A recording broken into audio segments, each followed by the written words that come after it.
So at this point, we will get started. We have let the participants to the session into the room.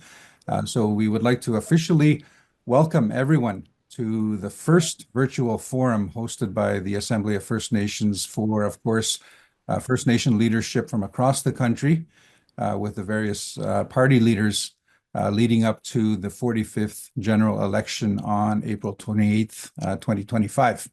So it's very important to start today's session in a good way. So we will have an opening prayer from Knowledge Keeper Leonard Weasel Traveler. Leonard Weasel Traveler, go ahead. Hey, thank you very much. It's always an honor to be able to provide support for meetings, events such as this. It's my honor to call on the Creator, the Source and Giver of life, to be with us in this session, for asking for divine intervention from God to help all of us. We all have our individual needs. Ask the creators to provide all our needs. I ask the Creator to give us the positive energy for the best possible outcome for this meeting, for this session, especially for all my brothers and sisters across this country. We need good leadership. We need. There's so many things that we need, and we look to the leadership. We look to government to provide the needs for us. So my prayer is for that support, and for everybody that's participating in this virtual session, this virtual meeting. I will say a few words in my first language. Ayos Pedneault, I not to Spumokin Hamokri Moipstrix. Kokonasuka, Pin Hanika, Homotomoipstrian, Hanikusuki Kishtano. Ogenixtago, what chip you kinanix, Genixtago to Makinanix. Yakokanasuka, Pinahitapas, Skapukinat, Ganasuka, Pitachista Tubina. Imma Tukinanus to Bata Piopi. Na Piusine, Nistoatsimani, Gamutania Satapis. My prayer was again what I mentioned, for support and divine intervention for the best possible outcome for everybody that's participating in this meeting today. Amen. Miigwech, thank you so much to Knowledge Keeper Leonard Weasel Traveler for opening this session this afternoon. Egonin nada juigabon djinkas na meben dodem, egoneng wazagening donji danshiniu. My English name, of course, is Adam Fiddler, and I will be hosting and moderating this session with the group on behalf of the Assembly of First Nations here this afternoon. And as I mentioned, of course, this is the first session for the Assembly of First Nations virtual forums with the various party leaders.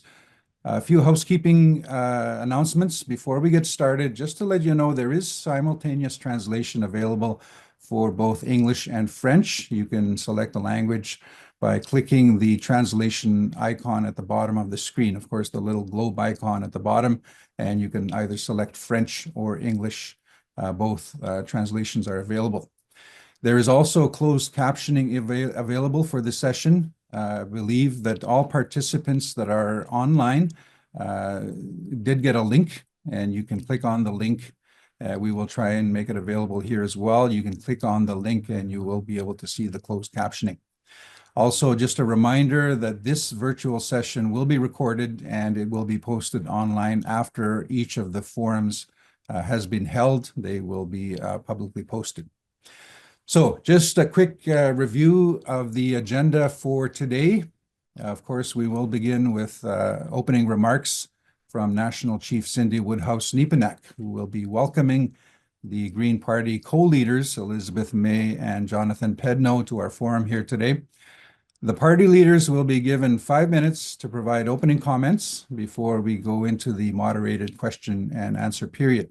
So the AFN has developed 5 questions that we shared in advance of this session, which will cover the following topics. Number 1, Canada-US border and trade. Number 2, First Nations infrastructure gap. Number 3, water. Number 4, policing. And number 5, children and families. So once we make it through those 5 questions, we will open up the session for any questions from registered First Nation leadership. If you would like to pose a question to the Green Party co-leaders, please write your question and submit them in the Q&A box at the bottom of your screen. So we'll go through as many questions as we can within a 40-minute period. So just a reminder, go to the bottom of the screen. There's a Q&A box. If you don't see that, you should be able to go to Other and then just click on the Q&A session. At that point, you can type in your question. After we've finished the question period, we will invite the Green Party co-leaders back for closing remarks, and we will invite the National Chief back as well, Cindy Woodhouse-Nepenak, for closing remarks, and then we will end the session. Again, very important to end in a good way with a closing prayer from Leonard Weasel Traveler. So at this point, we are very pleased to have National Chief Cindy Woodhouse-Nepenak with us here today. National Chief Cindy Woodhouse-Nepenak was born and raised in Pedneault First Nation, Manitoba. Her ancestor, Chief Richard Woodhouse, was an original signatory to Treaty Number 2. She began her term as National Chief of the Assembly of First Nations on December 7th, 2023, becoming the youngest woman and mother to hold the position. So we'd like to welcome National Chief Cindy Woodhouse-Nepenak to the session today to provide opening remarks and, of course, introduce the Green Party co-leaders. With that, National Chief. My name is Cindy Woodhouse-Nepenak, and I come from Pedneault First Nation. Chimigwech to Elder Leonard Weasel Traveler for welcoming us this morning and starting this afternoon. Starting this off in a good way. It's the first time the Assembly of First Nations has hosted, all the different leaders and to talk about what's happening in our country. Adam, I want to thank you as well for agreeing to host these sessions as we, talk about the kind of country that we want. So I want to, again, thank the Elder for the prayer, all the chiefs that are here, the council, the First Nations leaders, First Nations members and members of the media for attending today. We are so I'm thankful to be coming to you live from Treaty 1 territory, and today's session is the first of a series of online forums that the Assembly of First Nations is hosting with each of the federal party leaders prior to the April 28th election. These sessions are being recorded, and we will post all of them online before the election, so that all First Nations and all Canadians can hear what each of the leaders have to say. This is the first time, of course, that the AFN has hosted a series like this with the party leaders. So I want to uplift and thank our staff for pulling things together and for making sure that things run smooth today, and to make sure that our leadership and our First Nations across our beautiful country have access to federal leaders that want to be Prime Minister in this country. If we ever needed an election forum series exclusively for First Nations, I think 2025 is the year that we have to do it. Not only are we moving into a dangerous era of US colonialism, we are also coming up to the 10th anniversary of the Truth and Reconciliations Commission historic calls to action. And as we have said at the outset of this campaign, Canada's economic success and future stability depend on First Nations being full and equal partners in decision-making. Our rights are affirmed in treaty, recognized in Canadian and international law that must be upheld. Over $560 billion of projects are forecast to be launched on our traditional lands over the next decade. They have been a focus point on this election, and rightfully so. So the potential benefit of these projects is in the trillions of dollars. They represent a cornerstone of Canada's future economic growth, but they won't advance without First Nations support. For this campaign, the Assembly of First Nations released a document that captures First Nations priorities for each of the leaders to consider we've sent it to them, and it's called Prosperity for All, and we have sent it out to all First Nations. In addition to the calls to action and resolutions from chiefs in assembly, Prosperity for All document reflects the calls for justice on behalf of our missing and murdered First Nations women and girls and Canada's United Nations Declaration Act. It also outlines the key commitments we are seeking from party leaders, particularly related to economic reconciliation, to Canada-US trade and border mobility, policing, on First Nations policing, on clean drinking water for First Nations, and on the well-being of First Nations children, families, and the environment. So we'll touch on each of these in this forum today. It's my absolute pleasure to introduce you and welcome the co-leaders of the Green Party. My friend Elizabeth May has been the MP for Saanich Gulf Island since 2011, and she is running there in this election. Elizabeth was first elected Green Party leader in 2006, and she served in that role for 13 years. She was elected to co-lead the Green Party in 2022. So thank you today, Elizabeth, and your commitment to First Nations issues throughout your career. We lift you up in a good way for always standing up for the environment and being an ally to First Nations in the House of Commons. As well with the Green Party co-leader, Jonathan Pedneault.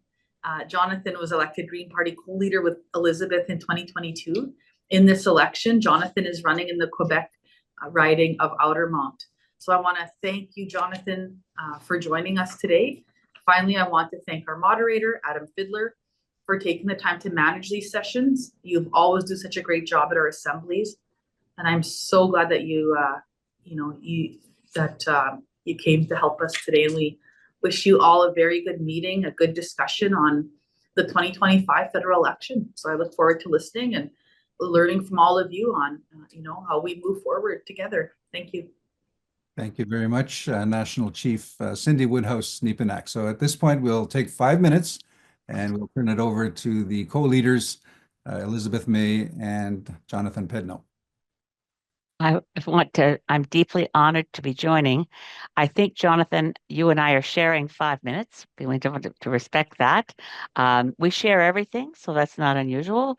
I just wanted to start, if I may, Jonathan, with a huge miigwech, and what an honor to be in a first panel, to be welcomed by Assembly of First Nations National Chief, and for you to identify me as friend Cindy Woodhouse-Nepenak. I'm deeply honored. I wear the ribbon skirt you gave me with such gratitude to many events, and it was so kind at that water honoring ceremony when I first met you in Winnipeg when you were regional chief. And I wish you so much blessings and that the Creator shine on you and the work you are doing. And I'm meeting your parents that time too. If that wasn't that time, another time I met your parents. Anyway, never mind. I shouldn't do this. I always do this. I start going down rabbit holes. I want to thank Adam Fiddler for moderating, and especially to Knowledge Keeper Leonard Weasel Traveler for starting us out in such a good way. I want to acknowledge that I speak to you today from Wasanich territory on southern Vancouver Island, and in the language of the peoples who have occupied this land from time immemorial. Raise my hands to all of you. Haishka Siam. I see it's so amazing to realize that on this call, we also have another chief, just extraordinary leader in Cookbee, Roseanne Casimir. So I say to her, Cook's Jam, amazing work that is being done throughout SNS and all the First Nations across Canada. I'd say one or two things and then turn it to Jonathan very quickly because there's a lot to cover. Actually, tomorrow I'm announcing publicly the platform of the plank of the platform on Indigenous issues for the Green Party. I've been keeping track in this election of what I call MIA, missing in action, issues we don't hear about, Indigenous reconciliation, climate, both critical issues and not being talked about much. So I'd be honored to present some of our platform today and answer any questions. And I thank you for, again, miigwech, for sending the questions ahead of time. I'm deeply honored to share that Green Party doesn't have leaders who operate top down. We're not in charge of anyone but our own conduct.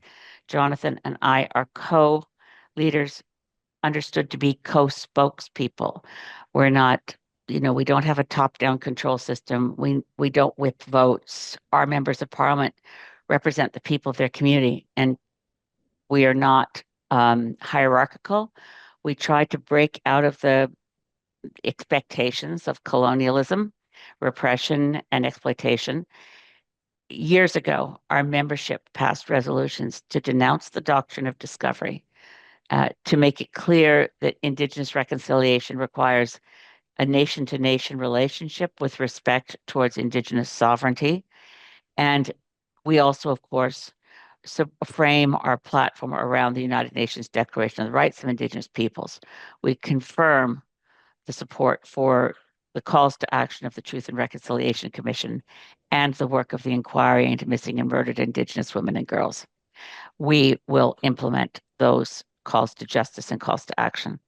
So, à toi, tu as la parole, Jonathan. Thank you, Elizabeth. And I'm also deeply honored to be here. Thank you, National Chief Adam Fiddler. I'm speaking to all of you today from Trochake on the traditional unceded territory of the Ganginkiaga Nation. It's an honor for me every time I have a chance to sit in forums like these to learn more and hear about the concerns of Indigenous and First Nations throughout the country. We have an awful lot of work to do in Canada to live up to the difficult work of reconciliation, but a work that is absolutely needed. And it pains me as a Quebecer to see that this work is very much lagging behind here in Quebec, probably more than in some other provinces. But I think that collectively we can continue to move this agenda forward. Elizabeth touched on the MIAs in this election, and certainly reconciliation has not been brought forth as a priority by media, who is very much busy with what is happening south of the border. And I'm very grateful for the opportunity that we have here today to discuss issues that are close to my heart and Elizabeth's and the Green Party at large, so that we can collectively build a country, not just for tomorrow and the day after tomorrow, but the generations to come. So thank you. Miigwech. Thank you very much, both Jonathan Pedneault and Elizabeth May, of course, co-leaders of the Green Party of Canada. So what we've done is we've identified 5 questions. They've been sent to the leaders ahead of time. And then, of course, after that, we will be opening up for any further questions here online. Now, the plan is 3 minutes for each response. So I'm not sure which co-leader will respond. So I'll leave that to you at your discretion, whether you want to tag team and split your time or whether it's one person. I'll leave that to you. So, of course, the first question: how will you include First Nations in First Ministers meetings and other federal, provincial, territorial meetings dealing with Canada-US border security and trade? Of course, a big issue right now. May I, Jonathan, and I'll go quickly as I can. I'm putting my timer on. Greens have a concept for a new system of governance for Canada writ large, which will not require reopening the Constitution.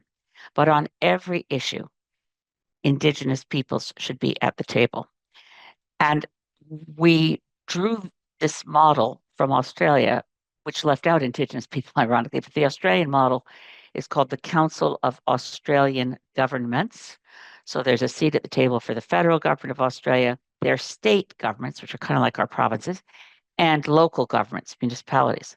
We make our table in 4 quadrants. So it actually kind of looks like a medicine wheel when you draw it. So federal, provincial, territorial, local, Indigenous.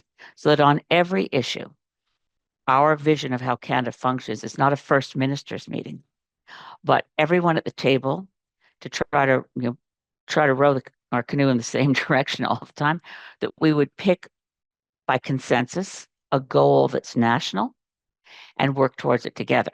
So we would have no discussions about trade with the United States or any other issues without Indigenous leadership at the table. And Jonathan, I think I've left you about a minute left, maybe. No, that's great. Yeah. I mean, I think we have, I'm from a generation that didn't go through the traumas of constitutional discussions in this country, but I do think that we are ripe very soon for new discussions about the state of the nation. Indigenous communities were not at the table in 1867, and I do think that we have a lot of lessons from the ongoing work on reconciliation that we can draw from, concrete examples of places where things can and should be better in terms of including everyone's voices and respecting the primacy of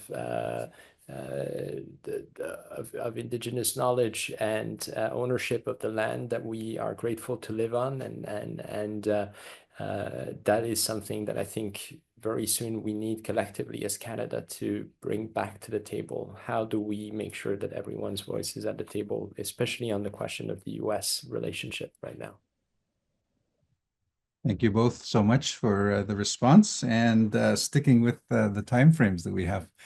So the next question is dealing with the infrastructure gap. What steps will you be taking, first of all, in the first year and then throughout your term to close the First Nations infrastructure gap across the country? And I'll leave it to you to how you respond. Elizabeth, you're the elder statesman. I'll let Well, you lead let me here. go. Then I was just wondering, I thought we should take turns, but I'll go first. Infrastructure gap is enormous. And again, we start with the existing recommendations. So one infrastructure gap was identified in the inquiry into missing and murdered Indigenous women and girls. How is it that in a modern industrialized country like Canada, people are left to hitchhike? If you have wealth and you have a car, you can get around. But other than in our urban areas where there's public transportation, there's virtually no public transportation. So to get to Prince George, and you're either you have a big car or you're on an airplane. We need to listen to those recommendations. One was we also endorse guaranteed livable income. The other is from the missing and murdered Indigenous women and girls directly to infrastructure, is to ensure safe, reliable, and low cost public transportation across Canada. We also fully support that recommendation of that inquiry to shut down man camps, reducing risks and reducing environmental damage. The other key piece of infrastructure, of course, and I think that may come up in another question, is for Indigenous control over infrastructure to deliver clean drinking water. We certainly support that, and it's been way overdue.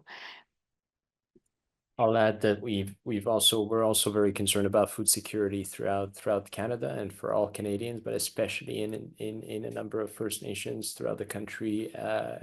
Up north, I was just in the Yukon, where carrying food from the bigger cities into communities is extremely expensive. We have the solutions technologically and otherwise to make sure that food production can be more localized and closer to the communities, but that needs to be made possible through the various regulations. So work with the territorial and provincial governments on that front, but also seed investments that are needed for these projects to actually see the light of day and reduce the cost of food throughout Canada, and especially in communities that are more isolated from the production center. So that is also something that is very important. And then housing. Housing remains a crisis throughout the country, but especially in First Nations and communities throughout the country up north. That is something that the Liberals are now, slowly trying to improve, but the investments need to be wider, bigger, and the houses need to be delivered faster. And that's why we want to get the federal government back into the actual business of building the homes itself, not just pushing this into the hands of private developers. Great. And just to let you both know, I mean, we're a little bit flexible. I did say 3 minutes, but there are two of you as co-leaders, so there is some flexibility to give you a little bit of extra time if you need it to be able to respond properly. But we will go to the next question, and another very important issue, of course, is water. And I'll let you decide who responds first. And again, a little bit of extra time is okay. Question is, what is your plan to introduce a bill, something similar to Bill C-61, the First Nations Clean Water Act, and to end the outstanding boil water advisories on reserves across the country? If I can start just by saying C-61 was introduced, in my view, I mean, I know there was support for it, we would have supported it, but it certainly was flawed in the failure to fully engage in consultations in advance with Indigenous peoples across Canada, with First Nations, and understanding how C-61 should best be framed. We certainly support in all, and stress all and underline that, aspects of Indigenous governance, self-governance, respect for sovereignty, and so yes, making sure that safe drinking water, potable water is delivered to all First Nations homes. But water is more than that. Water is controlling the watershed, is making sure that control over logging protects a watershed, making sure that wetlands are protected because there's green infrastructure that protects clean drinking water. It's not all concrete and pipes. And that also means listening to Indigenous wisdom, listening to communities and elders and what was water like before contact, what was the system that was existing before exploitation and colonialization. It also is something that I want to mention is that I did get a bill through Parliament, and the Senator, Cree Senator Mary Jane McCallum, helped me enormously. So I took it through the House, she took it through the Senate, for a bill towards Indigenous, environmental justice and an end to environmental racism. So in communities across Canada, we find more toxic waste on Indigenous lands. The disrespect of Indigenous peoples and culture through many cases across Canada of environmental racism. I think that also does apply to water, safe drinking water, and Indigenous sovereignty over maintaining those systems to ensure clean water. And I'll just add very briefly, of course, we're also fighting for stronger regulations for extractives who are affecting the quality of water in so many water streams. Just as Elizabeth was mentioning, for all too long now, the mining sector, the oil and gas sector are they're allowed, in some cases facilitated, the opportunity to operate near waterways that are essential to the provision of drinking water for several Indigenous communities and other communities throughout the country. And we want stronger regulations. That should not come as a surprise, but they need to play by the rules, and when they don't, they need to pay and they need to compensate.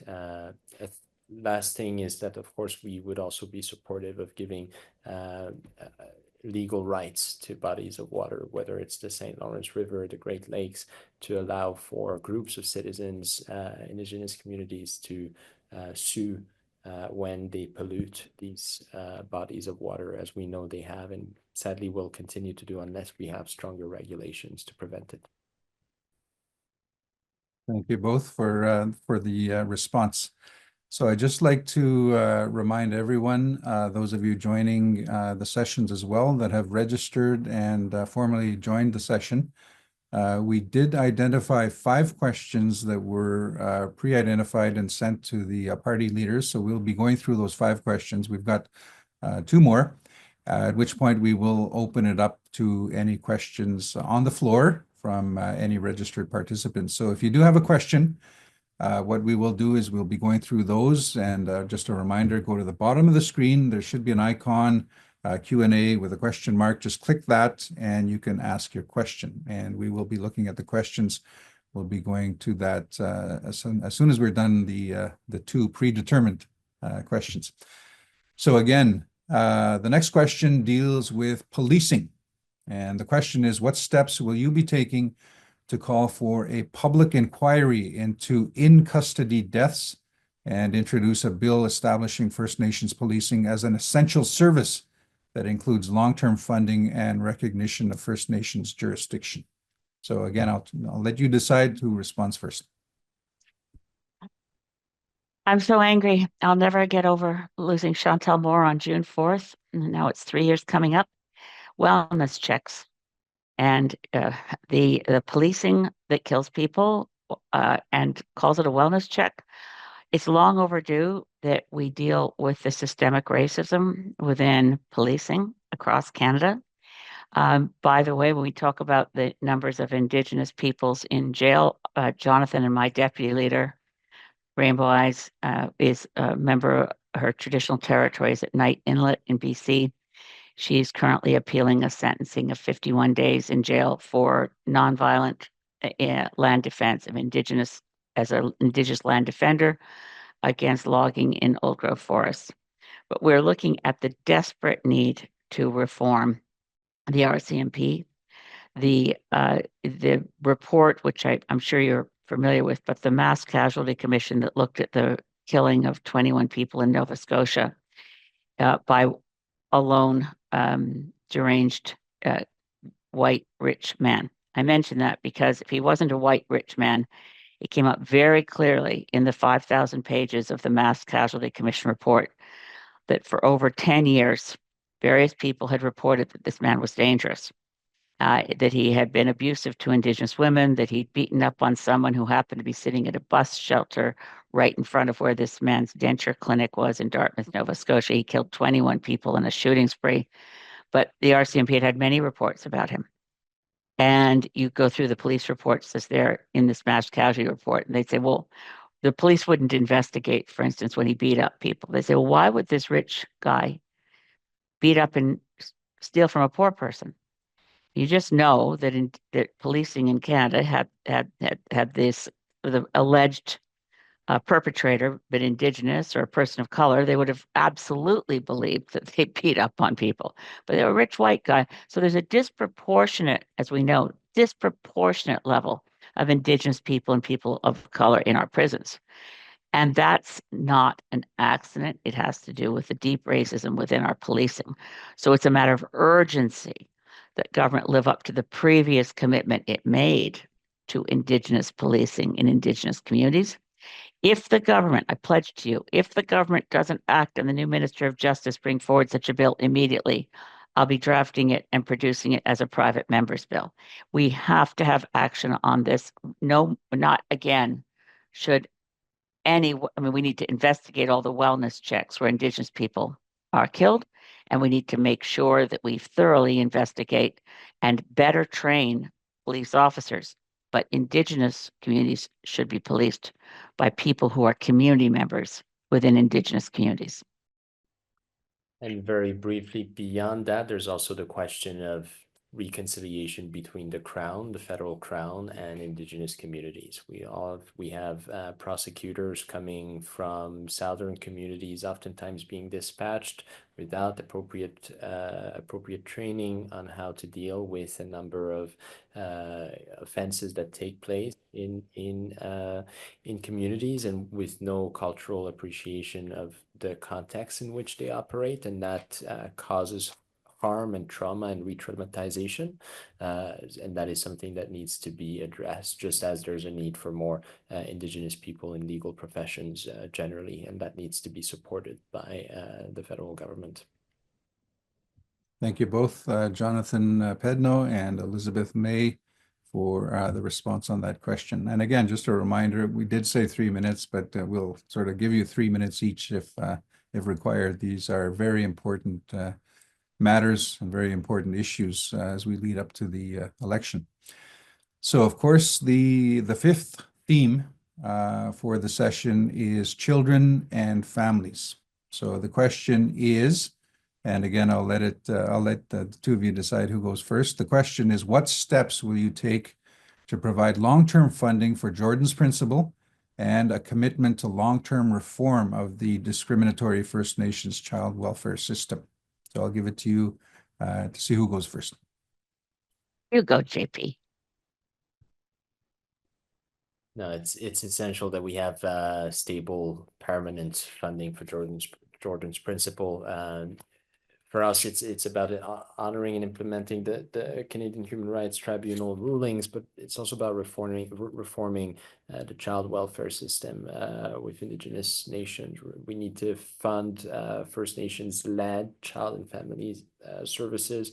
And all of this is also integral with the questions of housing, of water, building, ensuring that there's an equitable per capita funding for education and health, which is not currently the case.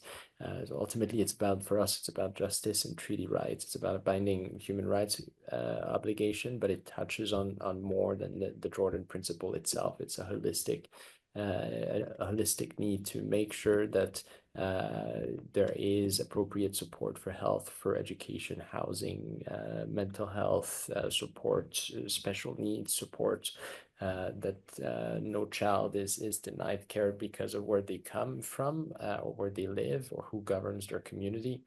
And that requires, it requires resources, of course, but it also requires listening to the voices of the community, empowering them and listening to them, and doing so with humility and respect.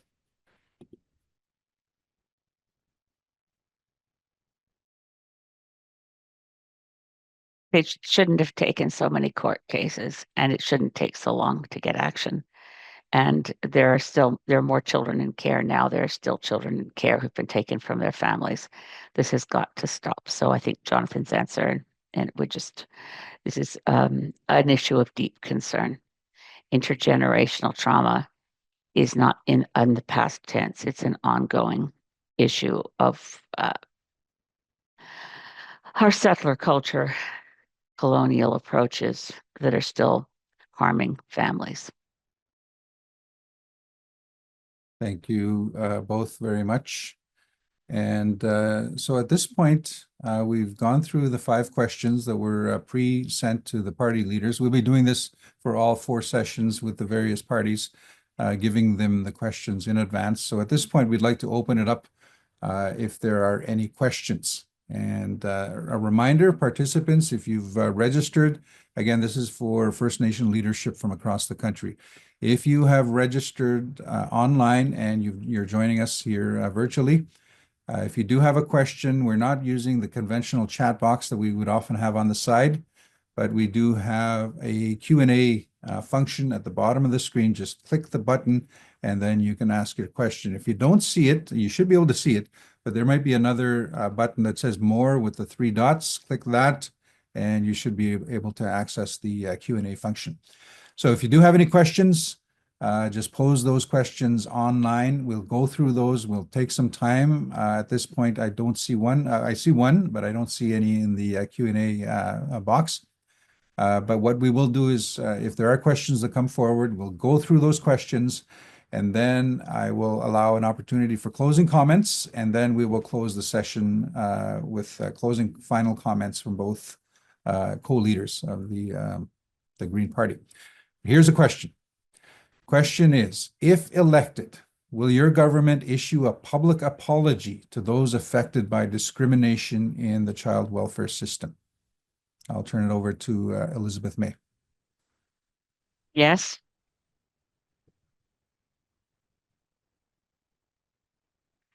Very short answer, concise. Jonathan Pedneault.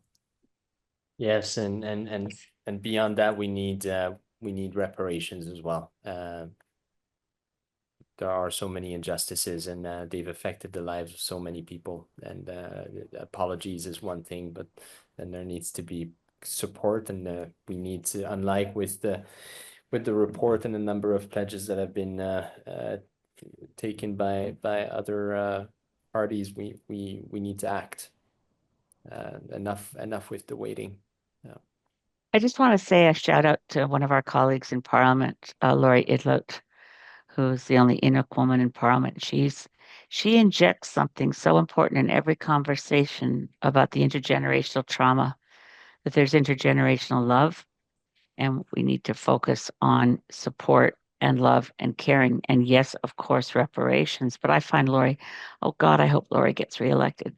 Obviously, I hope I get reelected in Toronto because it's an election, but there's many good people on all sides of the House, and Indigenous voices like Leah Gazan from Winnipeg and Laurie Idlot from Nunavut.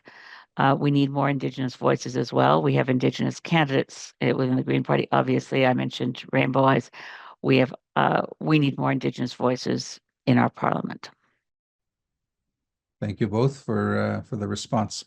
So there is a question that actually has been touched on. You've provided a response to this, but I think it's a very important issue, so we will go back to it. And it's to follow up on your comments dealing with justice in policing.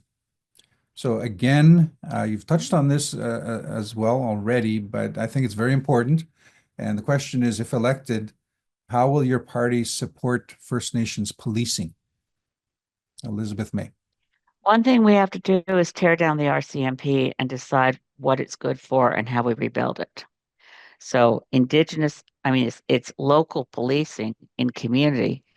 Indigenous communities are the focus today, but I'd have to say in a lot of settler culture communities too, the racism of the RCMP, their inability to de-escalate a situation all too quick to pull out a gun. Local policing needs better training. In Indigenous communities, we'll do everything as requested. I mean, we're in a nation-to-nation relationship. So even answering this question, I'm aware of, wait a minute, I'm not going to say what Indigenous policing needs for supports. That's for Indigenous governments to inform settler culture governments. This is how this is going to work. This is what we need to do it. And then that determines what we will support. Thank you. Jonathan Pedneault, I don't know if you have anything further, or I can go to the next question. In general, I mean, in any small community, it can be very difficult to police, right? And I think for us as Greens, we would like to see less policing and more love and more support for to prevent crime early on. And that means, again, housing, water, food, opportunities, and reaffirmation of one's place in society that's recognized and treasured by the overall society, and that is one way to reduce the level of crime, reduce the need for policing. Policing is a last resort and should be the last resort on anything, and that's true whether it's in Indigenous communities or in downtown Montreal or other places. So ultimately, our goal is to create a society where people are able to live good lives of meaning in connection with the people around them and nature.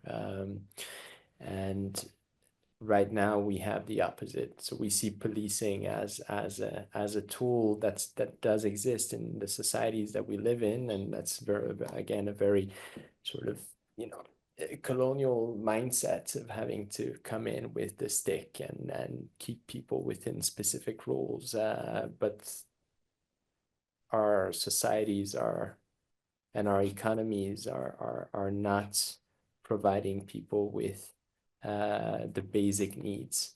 And so we need to deal with that first and foremost. In terms of the policing, Elizabeth is very much right. I think we need to hear what nations need throughout the country, communities in the Arctic as well. What do they need and how can we best support it? But I'm pretty sure that before policing, the first questions will be about housing and food and security and that infrastructure, because those are the questions that politicians have been receiving for a long time, but sadly the federal government has not been nearly as responsive to those questions as it should have been. Thank you. Next question comes from Louise Natawapio from the Naskapi Nation. And Louise asks, what steps would you take to include Indigenous history to all education systems across Canada so they can learn the real truth, especially from an Indigenous perspective? so that the rest of Canada understands why our way of lives are detrimental. Indigenous communities have the highest suicide rates, high school dropout rates, addictions, etc. And how can you help these communities affected by these? Elizabeth May. We might have an end to this because generally speaking, and I want to thank Louise and the very, very excellent question of the Naskapi. We are in federal provincial terms under the Constitution. The usual answer is hands off. Education and curriculum K to 12 is provincial jurisdiction exclusively. But the relationship and First Nations relationship and Indigenous justice issues fall under the federal government because it's the honor of the crown. There's treaties that were signed that are not being lived up to, obviously. So this gives us a reason to say to the provincial governments, you have to indigenize, decolonialize your curriculum to meet Section 35 of the Constitution. You cannot fail in the education system to fail to encourage and educate and share with settler culture kids and new Canadian kids. This is a country that is built on stolen land, a place called Turtle Island. If we teach the lessons that come from Indigenous wisdom, we'll have a much healthier country. I've said for a long time, land back. Ever since the Chilcotin decision and recognition how Indigenous title is different from fee simple title and the settler culture legal tradition, if all of our land was under the Supreme Court of Canada's definition of Indigenous title, collective and intergenerational, we would be a much healthier, more secure society for all. So indigenizing and decolonializing our education system is a key to survival for all Canada, not only a step towards justice and reconciliation.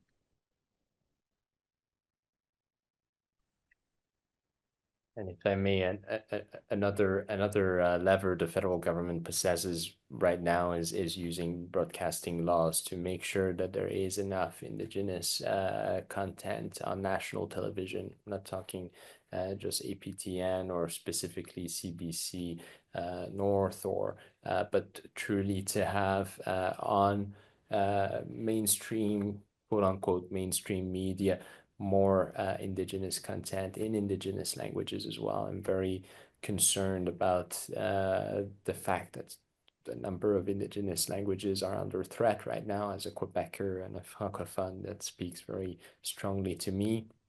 But as a multilingualist, I'm also deeply ashamed of the fact that I do not speak an Indigenous language, but I do speak Norwegian or Spanish. And that is something that needs to be addressed. There is a wealth of culture and traditions that needs to be uplifted. And that sadly, as Elizabeth pointed out, is not being properly communicated in the curriculums at the provincial level. And that has to change. Discussions with the provinces are necessary, but at the federal level, there are a number of things that can be done tomorrow, and one of them is requiring broadcasters here in Canada to spend a specific amount of budget on Indigenous-led productions for the great public with subtitles if needed, right? But there's a lot for all of us settlers down south to learn about Indigenous cultures, and they are diverse and they are ancient, and there's a wealth of knowledge there that and I find it's just a shame how little we in the settler culture know, and I think the federal government has a role to play to help lift up those stories, those voices, that history, and that knowledge. So the next question comes from a remote First Nation in northern Manitoba, and this is from Chief Michael Yellowback. He asks, remote Indigenous communities do not have any policing services where it makes it challenging to respond to any serious incidents that occur. We only have First Nation safety officers, but they don't have the adequate training and equipment. How will your party support Indigenous communities to having their own Indigenous police force? I'll let you decide who goes first. Jonathan. Yeah, And once again, you know, and I hear the preoccupation around crime and safety, and it goes beyond crime and safety. It goes as well, I presume, to questions tied to search and rescue, to a question tied to the climate emergency, the wildfires. I mean, communities, especially remote communities throughout the country right now, are faced with this challenge, and there is a need for more people with public safety experience and baggage and the tools needed to protect communities. And that's something that we've been advocating for in this election, the creation of a national civil defense corps in coordination, in discussion with Indigenous communities throughout the country as well, because there is a knowledge of the territory that is valuable when it comes to defending communities from various types of threats. Undoubtedly, there is a need to train more people and to make that training more accessible and available.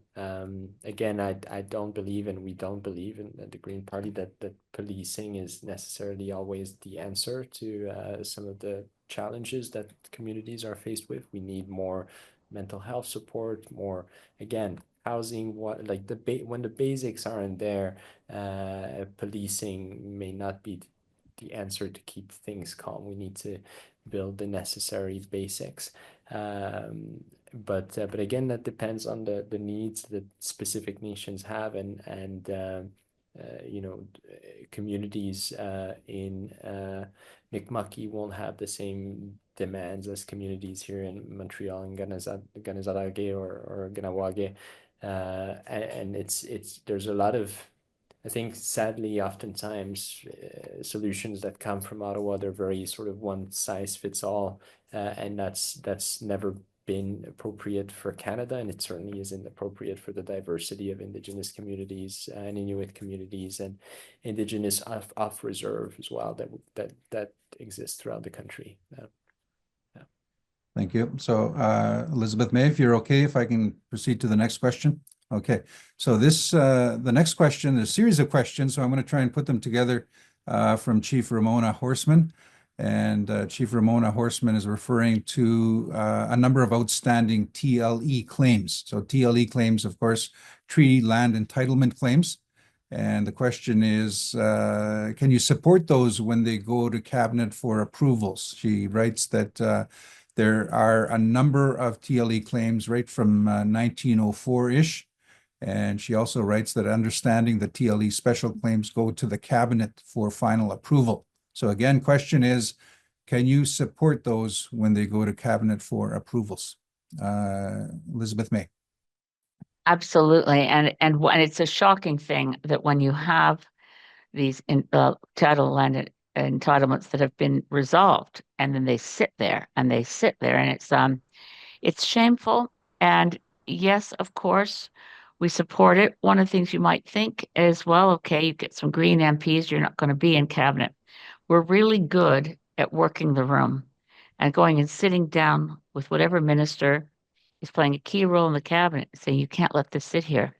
It's you know, we can mobilize, we can be part, and we can work. And I just want to flag this: we'll always work for you as chief and council anywhere across Canada. If you want to make sure that an urgent matter is delivered directly to whatever minister is holding things up,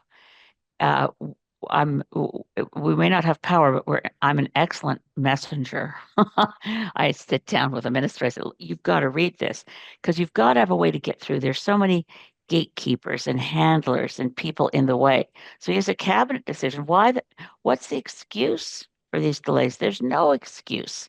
It's not as if this hasn't already been sitting through so many years of injustice, and it's decided by the courts, and it's still not implemented. So yes, and yes, and thank you, Ramona Horseman. Thank you very much. Another question from Chief Ramona Horseman, sort of two parts to this, but what she's referring to, she says, is the residential school graveyards. So she says the residential school graveyards. Question is, what are your thoughts on, quote, dig now, ask later? My first thought is every party in this country and prime ministers and so on have always said, oh, yes, we support all the Truth and Reconciliation Commission reports and from our late hero, Murray Sinclair, and late Judge Murray Sinclair. And one of those recommendations was very clear. I provide every family with the explanation of every single child who went into the schools and never came home. Provide that information. So we have two ways of approaching this. One is to physically dig for remains. And I mentioned earlier that I was so honored to know that Cook P. Roseanne Casimir is on the line, what they went through with using remote sensing and finding what, could be grave sites, could be. Then it creates this horrific, which we think should be absolutely unacceptable. It is unacceptable, but legislated is unacceptable, sort of denialism around residential schools. But certainly the recommendation from the Truth and Reconciliation Commission, the government institutions that ran those schools have an obligation to dig out the truth from their own files. Where did those children that entered the school that never went home, what happened to them? What their names? Find their remains, return them to their families. That's not.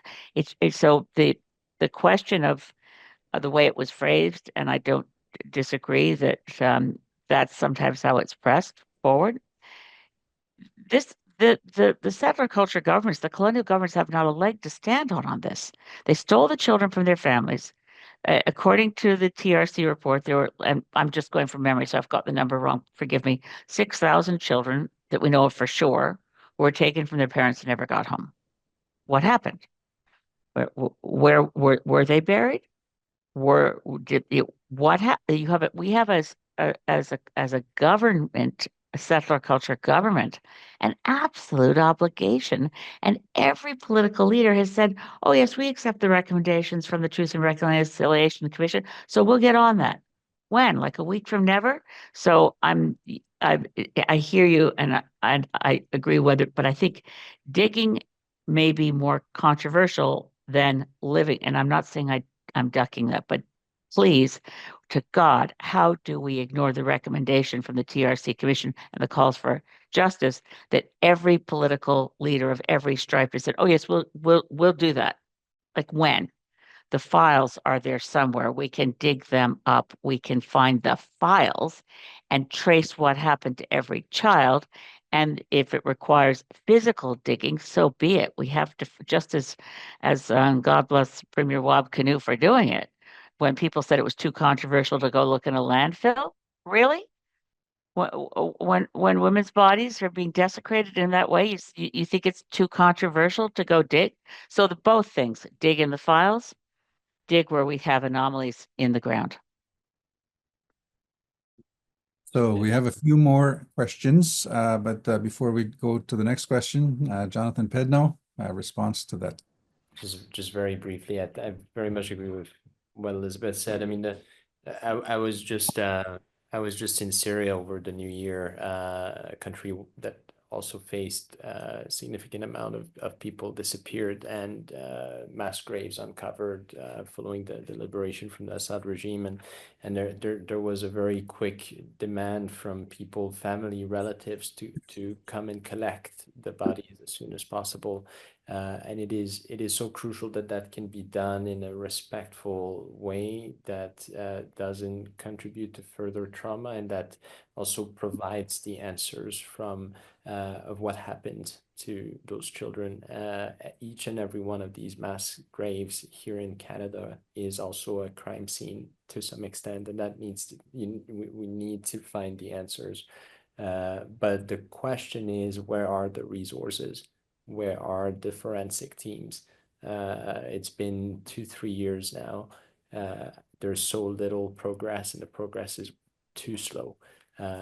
Elizabeth is right. We need to dig in the file, but we also need to put in the right expertise. That expertise exists. Why is it not being deployed right now?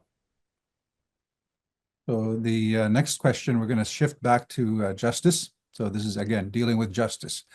And the question is, there are so many calls to action for justice that have gone unimplemented. If elected, how will you prioritize implementation of these calls to action? Just very briefly, I very much agree with what Elizabeth said. I mean, I was just in Syria over the New Year, a country that also faced a significant amount of people disappeared and mass graves uncovered following the liberation from the Assad regime, and there was a very quick demand from people, family, relatives to come and collect the bodies as soon as possible. I mentioned one.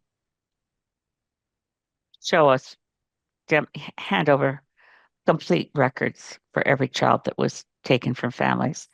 The other calls, there's so many calls to justice, and in general, I think because they speak to very different issues and prioritizing. I mean, you're supposed to. We are as a federal government, all of those calls to justice, and we're supposed to have been delivered already. So then you say, how do we prioritize within a list where the negligence and the neglect is so striking? I think I don't like the idea. I know it sounds terrible. I really don't want to prioritize all now. There's no excuse for the delays. I know that it's expensive and I know it can be time consuming, but the only way I could possibly imagine prioritizing would be to ask all Indigenous governments in Canada for advice. First Nations, Métis, Inuit, what's your advice, how we would prioritize? But I have to say my first reaction is set priorities on issues that are so long neglected and say which is more important to act on now. At another level, I live with this a lot because I refer to where we are now, on our planet as a polycrisis world. We got wars that are breaking out. We got a crazy person in the White House. We've got injustice. We've got the climate crisis. It's pressing on us. They're all urgent. They all require attention. I'm not going to prioritize. I'm going to say we have to do it all now. So the solutions one picks in one area, like responding to the climate crisis, should also create opportunities for ending homelessness, ensuring that people have a decent social safety net, mental health supports, all those things work together for good. It's just not possible to say, well, for now we've decided we can't deal with the climate crisis because we have to deal with Trump and his tariff war. No, we have to deal with everything and all at once, which requires a different way of thinking. And again, if we could get back to the fundamental notion put forward through Indigenous wisdom that if humanity doesn't understand that we have to love Mother Earth and protect Mother Earth, then there's really not much point in talking about anything else because we're not going to have any economy to fight over. So I know I'm ranting a bit. Jonathan, you should take over. No, but again, I mean, I think it's also there's no one size fits all, right? Certain communities across the country will have priorities with one specific part of the recommendations, others with others, So I think as Elizabeth said, it's about consultation first and foremost. It's about recognizing that while Ottawa still has to a large extent the control over the financial resources, it is up to Ottawa to listen to the demands from the communities and respond to them and deal in a context of nation to nation. It's not up to Ottawa to decide, okay, which one of these is the priority now. It's about sitting down with the various communities and hearing what their their most urgent need is now and respond to it. I think that's yeah. So the final question that we have deals with languages. And of course, you'll note that when I started speaking in this forum, in the session earlier this afternoon, I spoke in my language, my Shinimon language. When Elder Weasel Traveler spoke, he spoke in his language. When National Chief Woodhouse Nibenak started, she spoke in her language. And our languages are very important. So the question is your party prepared to recognize First Nation languages as official languages and fund learning initiatives properly? I mean, Elizabeth, I would say yes, but the costs it will be phased. There's no question. The European Union is 27 separate sovereign nation states with 23 official languages. Even within British Columbia, I know there are hundreds of different Indigenous languages. We look at New Zealand quite often as a model because New Zealand's parliament has a set aside for always a certain number of Maori seats. But again, the New Zealand settler culture, and our New Zealand Green colleagues are mostly also speak Maori, and it also has a co-leader system, and one of the co-leaders is always Maori. New Zealand's is quite different from Canada. There's one Indigenous language in New Zealand that I know of, it's Maori. And the ability to say, and the Maori Parliament, by the way, because it has proportional representation, the representatives in Parliament who are Maori exactly mirrors the proportion of the population that's Maori, because there's the set aside Maori seats, and then there's parties like the Green Party that have Maori MPs who are elected through a different mechanism. Back to official languages in Canada, the answer has to be yes. If we don't protect and preserve Indigenous languages, a number of them, we're down to a handful of native speakers who could actually speak the language from birth. There's been a tremendous effort. And I think of the Haida Nation, our candidate in Skeena Bulkley Valley, Deanna Young, was one of the stars of the film, the first full-length Haida language film, Edge of the Knife. These are languages being grabbed from the brink of extinction, brought back, and thank goodness, in my community I mentioned with Saanich territory, there is immersion in Senchothan. Settler culture kids can also get immersion in Senchothan, learn traditional Senchothan prayers and songs. That'd be fantastic for most Canadian kids. Right now, we have two official languages, and most Canadians can speak one of them. But imagine if we really embraced and properly funded not just protection and preservation of Indigenous languages within Indigenous communities, but changing, when you change a language and your brain learns a new language, your brain relearns other things too. And the mindset and the words used and the concepts change your worldview.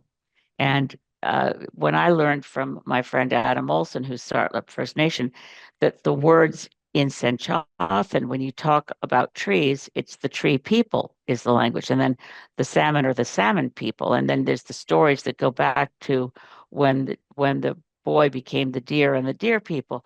It changes your worldview when you're coming from a different place altogether in settler culture traditions to learn an Indigenous language and really learn it. So I say yes, but I'm also conscious of the fact that in our current platform that we're unveiling soon, we've actually figured out how we afford the things we say we're going to do. So I would say getting all Indigenous languages to be properly protected and recognized as official languages with the requirement that statutes be translated into each of those languages is a long-term goal, whereas I would say turning over the information about where every Indigenous child ended up who was stolen for residential schools is urgent now.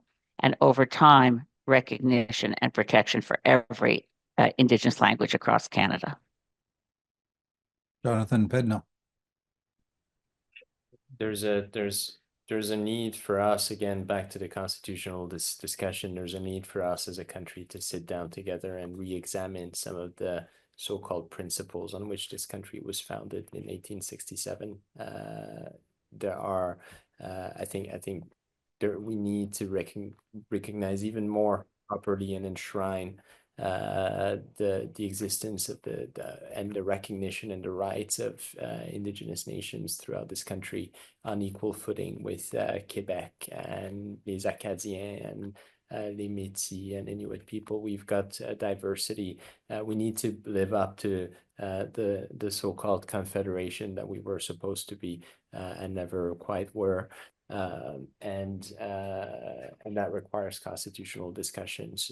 But in the meantime, the federal government needs to invest in protecting and preserving Indigenous languages, in promoting them as well, in making it more available and accessible for settlers to be immersed and gain proper appreciation of the linguistic richness of Indigenous languages.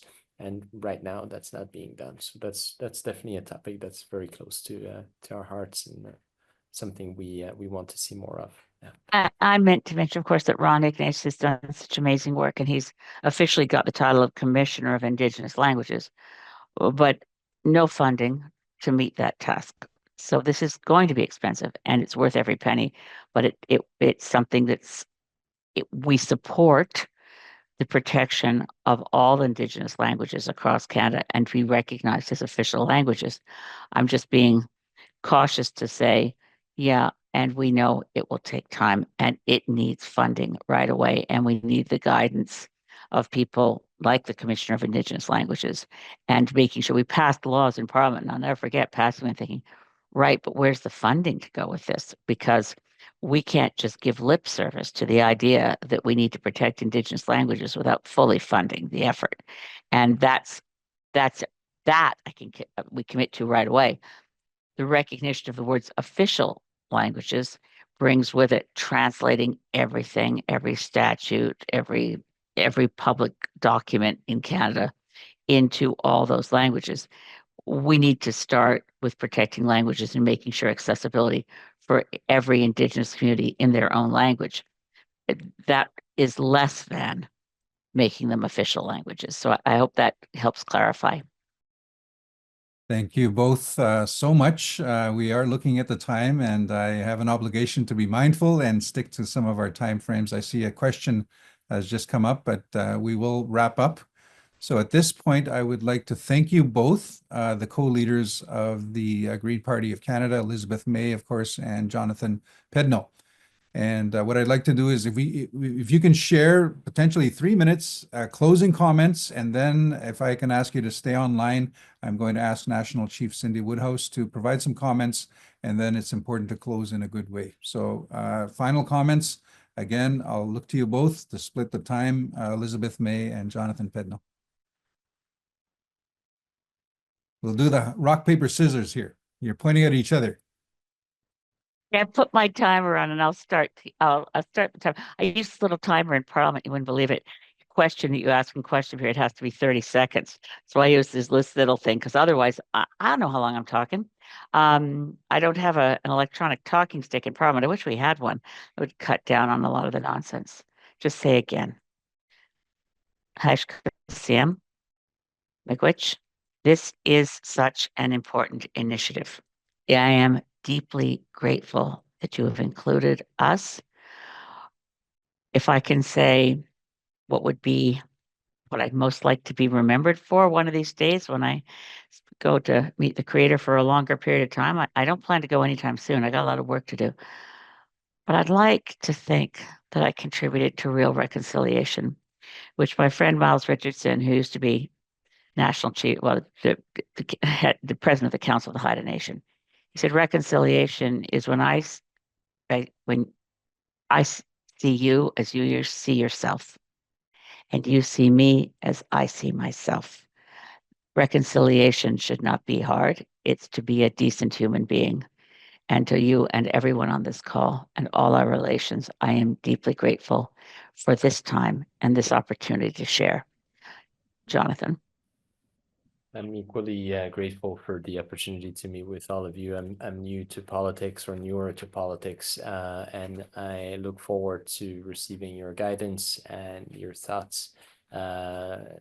Federal party leaders and prime ministers are, which, to be quite clear, I do not think we'll be forming government. I don't think anyone here is under that delusion, but we are determined in the next parliament to make sure that we are strong advocates for reconciliation, for social justice, for real environmental action. And we will need your guidance in doing this work. And I look forward to more opportunities to engage with all of you and more people in the communities that you represent. Miigwech. Thank you both, Miigwech. Thank you both so much, Jonathan Pedneault and Elizabeth May with the Green Party of Canada. So with that, I'd like to turn it over to National Chief Cindy Woodhouse-Nepinak for closing comments. Well, thank you so very much. I also note that there's a couple of chiefs that were in the chat, and to our staff, if we could make sure that those questions get to the leader, to the leaders today. And I want to thank you to both Elizabeth and Jonathan for putting your names forward very publicly in this country. I know that it's not always easy to be a candidate, and you've got a big a big push across the country, and we wish you all well, and I'm glad that we're having these discussions and that you have participated with First Nations this afternoon. With the election underway, of course, we will encourage, and our chiefs are on the line, and they'll be encouraging their First Nations across the country to engage with all the local candidates and, of course, all the federal leaders to make our voices heard, in a big way. In addition to renewing their commitment to reconciliation, this election, of course, is also an opportunity for federal party leaders to renew and demonstrate their readiness to realize the full potential of the First Nations economy in this country. The question is not just if they support First Nations rights. Of course, the question is what actions will they take to uphold these rights? So I want to thank you both for joining us today. I think to everybody else on the line, the full prosperity for all, the First Nations priorities for the 2025 federal election document is available on the AFN website. And we do invite you all back next week. We've got 3 more sessions coming up, of course, with the leader of the NDP, Jagmeet Singh, of course, the leader of the Conservative Party, Pierre Poilievre, and of course, the Liberal Party leader, Mark Carney. And so I know that lots of discussions to be had, and I want to thank the Green Party for being here today, and I'm just going to ask you all once again to make sure that all your candidates receive our priorities document, our 2025 federal election document. We'll be making sure all other leaders also do the same with their candidates. And let's make the best country that we can around the world, and that's going to start by working with First Nations. So thank you so very much for being here. Chimigwech, we'll see you again. Thank you so very much. Now. Timagwich, hi, Gaila Kasla, Aishkasiam, Masicho. Thanks, Chimigwich, National Chief Cindy Woodhouse Nipanak, for the closing comments and also the leadership in making sure that we have a forum such as this for First Nation leadership across the country to have an opportunity to ask questions of the party leaders leading up to the election. So thank you very much for that. As well, as National Chief indicated, the next session will be April 22nd, and that'll be at 3 to 4:30 p.m. Eastern Time. That will be with the Conservative Party leader. So with that, we will now close, and I'm going to ask and turn it back to Knowledge Keeper Leonard Weasel Traveler to close this session in a prayer, and then we will officially close and see you at the next session. So with that, Knowledge Keeper Leonard Weasel Traveler, go ahead. Okay, well, it certainly was an experience for me to listen in on this conversation.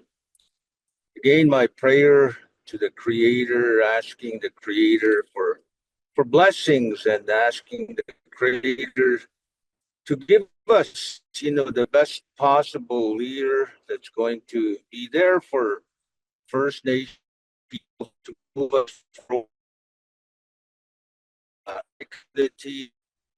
There's poverty. Poverty is a violence, and we need so much assistance in all areas to move us forward.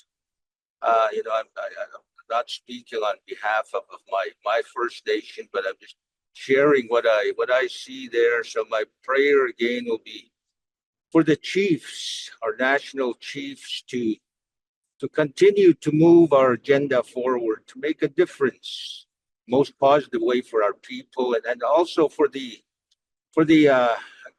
country, the leadership in the country, to make a difference for all of us and everybody. I was bad appeal. I not do. I spumos and hamoxiagax to max. Hatchtags maxi, makawatach to sa. And Hanum Kitauxindan, as Spomo Kinan, Kimmo Kinan, Kitchipotus, and they can not Kimapi Pichu, and they can Daguti Chikakinan. Okay, sort of Kane, Point Kaname and Stokindi now, Gagako Takamo Chaka to Mokinan, Kanasuka, you can attach the two. And it's in Chinamin non Pita, Kirakamo Chaka Mokinan, Kanasuka. Kinong control ko is pinanaw si Dice Chiwak Kina Dawas Dice Chiwak Kana Kamochipio Kina Nistipatipio Kana Suka Pino Kanisipu to Kina. Actually,